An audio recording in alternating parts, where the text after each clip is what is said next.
Hubungan yang membahagiakan adalah tentang 3 hal. Yang bagian kedua ini, kalau ada masalah dalam hubungan, kuncinya ini. Yang pertama apa? Kenangan akan kebersamaan. Yang kedua, memaafkan kesalahan. Dan yang ketiga, janji untuk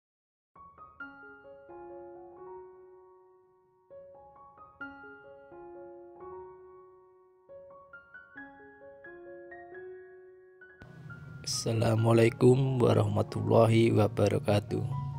Jumpa lagi di Kata Filsafat. Nah, sekarang kita mulai beberapa filosofinya tentang kebersamaan. Kita belajar dulu yang pertama tentang cara mengelola kebersamaan. Ada satu quote bagus yang bunyinya, a great relationship is about 2 things. First, appreciating the similarities, and second, respecting the differences. Hubungan yang luar biasa itu cirinya 2. Yang pertama, mengapresiasi kesamaan, dan yang kedua, menghormati atau menghargai perbedaan. Makanya judulnya mengelola kebersamaan. Kalau ingin kebersamaan kita langgeng, produktif, ciri ini harus ada. Kalau ada yang sama, kita apresiasi. Wah, kamu sama ya dengan saya. Kalau situasinya begini, kamu begitu, saya juga begitu. Kalau mengalami hal itu, diapresiasi. Ada banyak sama ternyata di antara kita. Dan kalau ketemu yang berbeda, dihargai. Oh, kalau kamu begitu toh ya sudah, karena kalau saya sih begini. Silakan kamu jalan yang kamu yakini, saya dengan yang saya yakini. Ini namanya menghargai perbedaan.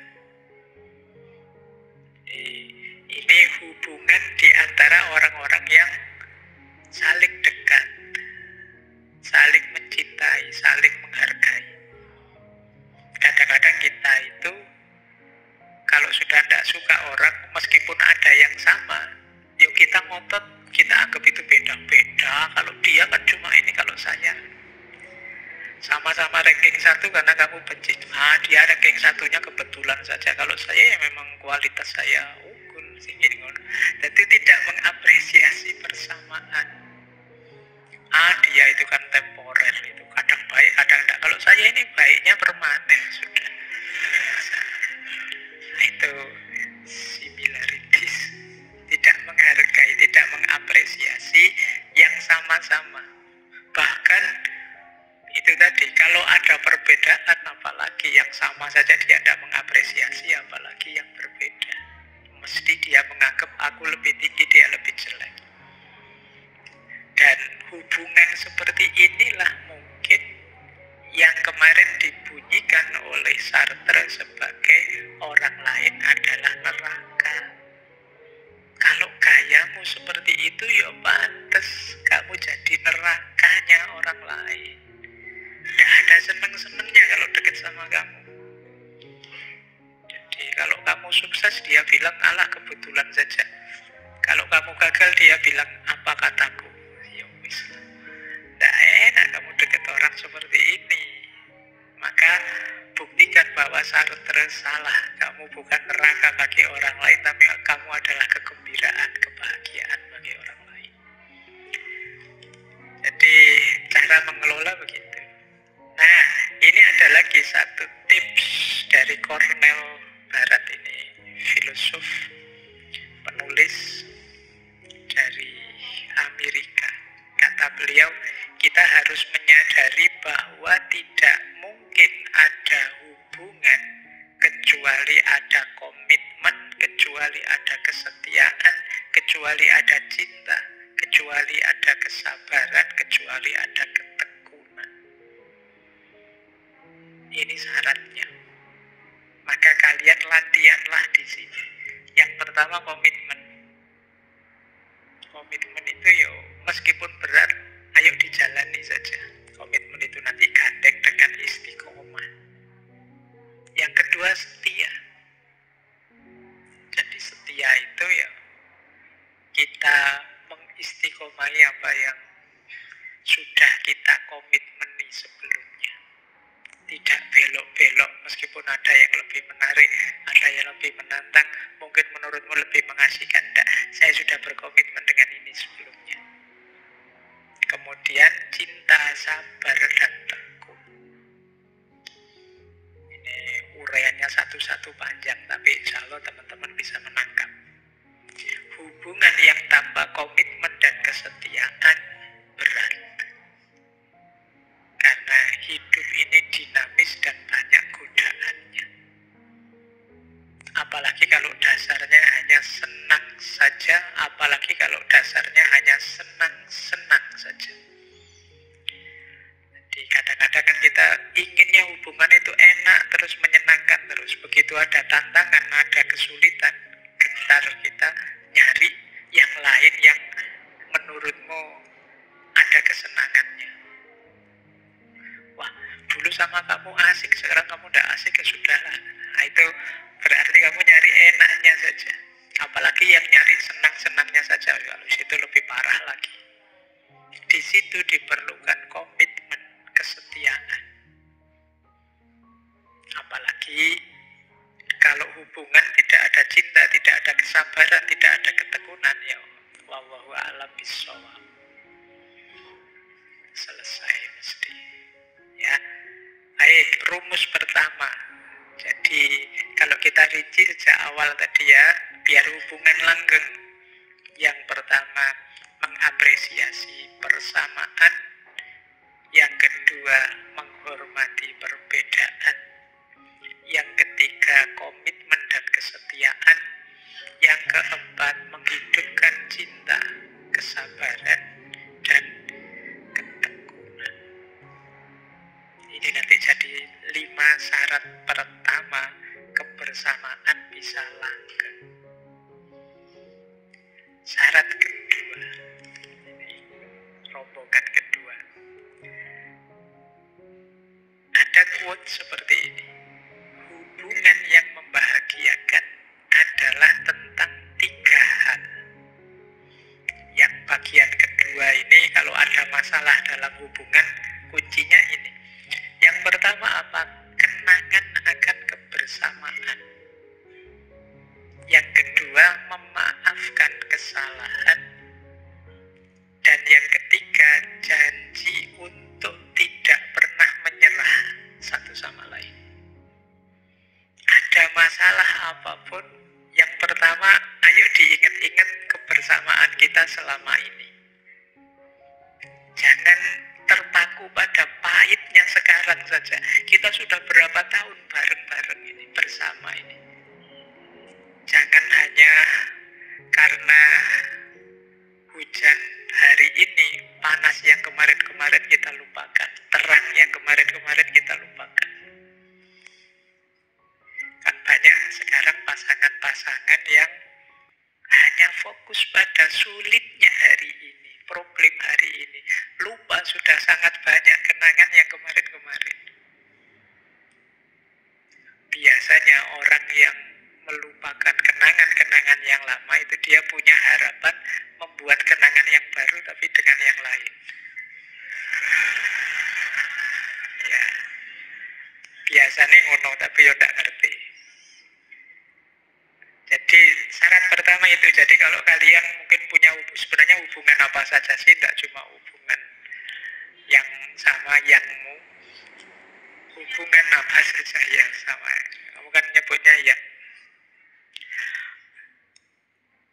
Ingat-ingatlah tentang momen-momen yang indah kemarin. Nah, wah, yang kemarin tidak ada indahnya Pak, berat semua. Loh, momen yang berat, momen yang susah itu hari ini sebenarnya terus jadi, ketika jadi kenangan itu kan indah.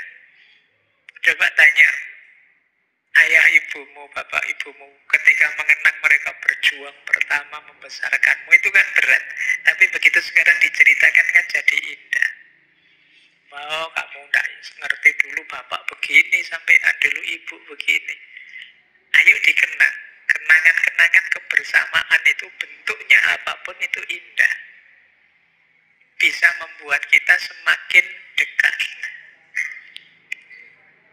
Yang kedua, kalau ini lebih ampuh lagi, maafkanlah kesalahan. Jangan jadi orang yang anti memaafkan. Argumennya banyak, silakan mungkin di refer dulu, kita pernah membahas filsafat pemaafan. Paling tidak kita harus sadar kita ini sama-sama manusia yang sangat mungkin melakukan kesalahan. Kalau kita anti memaafkan, bagaimana nanti pada satu ketika kalau kita yang perlu untuk dimaafkan? Kalau orang isinya hanya balas membalas, hidup ini mesti sangat berat kita jalani. Maka ayo latihan memaafkan. Dan yang ketiga, kalau ikut quotes ini, ayo berkomitmen, ayo berjanji. Seberat apapun, sesulit apapun masalah, untuk tidak menyerah. Pasti ada jalan keluar untuk kebersamaan kita ini biar tetap lanjut. Apalagi kalau sudah diawali dengan memaafkan, diawali dengan kenangan atas memori-memori kebersamaan sebelumnya. Jadi jangan menyerah. Mungkin kalian punya teman yang punya kasus apa sehingga seolah-olah sekarang putus. Ayo jangan menyerah, jangan putuslah. Ada 1001 alasan untuk kita melanjutkan kebersamaan. Jangan cengeng. Baik, terus ada lagi nasihat. Ini perlu kebijaksanaan, nasihat yang kedua ini. Untuk mengetahui kapan harus pergi dan kapan harus mendekat. Itulah kunci kebersamaan yang langgeng. Jadi, ketika kita bersama seseorang, atau mungkin banyak orang, kita juga harus tahu diri. Kapan maju, kapan mundur, kapan mendekat, kapan menjauh, kapan menemani, kapan membiarkan dia sendiri. Ini tips dan triknya untuk melanggengkan kebersamaan. Tidak mentang-mentang, wah saya kan teman dia, Pak, saya kan pasangannya dia, berarti saya harus ada di sisinya terus. Tidak harus begitu. Jadi kalian juga harus ngerti kapan mundur. Dia ketoi kok deket aku terus, lama-lama dia sebel ya. Ya kamu harus peka itu. Pamitlah pulang.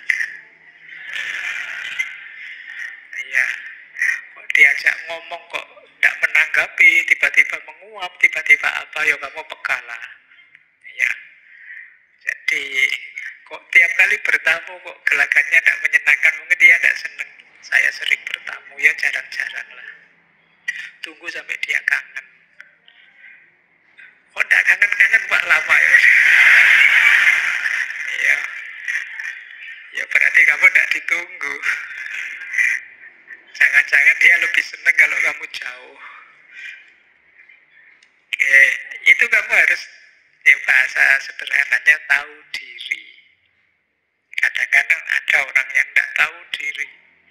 Wah, dia sahabat saya Pak, CS saya Pak, terus kamu di kos-kosannya tidak pulang-pulang. Ayo ya, ini yang melanggengkan persahabatan. Jangan sampai kalau kamu ada temanmu datang terus temanmu bilang, wah ini bahaya datang ini, masalah datang ini, itu alamat sudah. Karena sebelumnya kamu tidak peka, jadinya tidak langgeng. Nah, ada lagi Alexandra Penny, ini jurnalis, penulis dari Amerika juga. Ujian terakhir dari sebuah kebersamaan adalah adalah saat kamu tidak setuju namun tetap bertahan berpegangan tangan. Ya hidup ini memang apalagi bareng orang lain tidak jaminan pikirannya dia selalu sama dengan kita, keinginannya dia selalu sama dengan kita. Tapi apapun yang terjadi tetap siap untuk bersama. Ya seperti tadi, tidak menyerah, tidak putus asa dalam kebersamaan. Jadi untuk melanggengkan kebersamaan tadi ya, ketika ada masalah, ada beberapa rumus. Ayo kita mengenang memori-memori kebersamaan selama ini. Jangan segan-segan untuk memaafkan kesalahan dan berjanjilah untuk tidak menyerah. Tetap berpegangan tangan apapun yang terjadi serta pekalah terhadap situasi temanmu, sahabatmu, pasangan. Biar kamu bisa mengambil keputusan yang pas. Kita lanjutkan. Kita sudah belajar 2 rumus. Terima kasih sudah menonton sampai habis. Semoga bermanfaat. Wassalamualaikum warahmatullahi wabarakatuh.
Terima kasih sudah menonton sampai habis.